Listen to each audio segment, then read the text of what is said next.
মুম্বাই অভিমুখে মার্চকে কেন্দ্র করে জনসমুদ্রে পরিণত মহারাষ্ট্রের এক্সপ্রেসওয়েগুলো। অংশ নিয়েছেন হাজার হাজার মুসলিম। মহানবীকে অবমাননা করায় এক হিন্দু ধর্মীয় প্রচারক এবং বিজেপি নেতার উপযুক্ত শাস্তির দাবিতে এ বিক্ষোভ।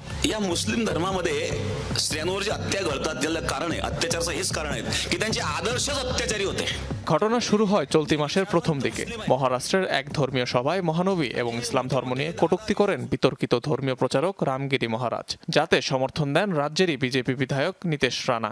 শুধু তাই নয়, মসজিদে ঢুকে মুসলিমদের উপর হামলা চালানোর হুমকিও দেন কট্টর হিন্দুত্ববাদী এই নেতা। हमारे रामगिरी महाराज के खिलाफ अगर कुछ भी मस्ती तुम लोगों ने किसने भी की तो तुम्हारे मस्जिदों के अंदर आके चुन चुन के मारेंगे, इतना ध्यान में रखो। নীতেশের এমন মন্তব্যে তোলপাড় সৃষ্টি হয় গোটা রাজ্যে। ধর্মীয় অবমাননা এবং রাজ্যে শান্তিভঙ্গের অভিযোগে দায়ের করা হয় একাধিক মামলা।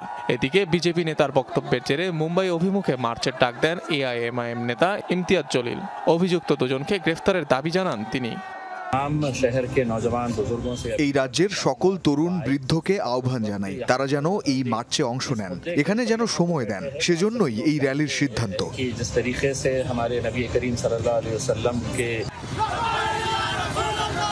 সোমবার সকালে মহারাষ্ট্রের আরঙ্গাবাদ থেকে শুরু হয় মুম্বাই অভিমুখে এ যাত্রা।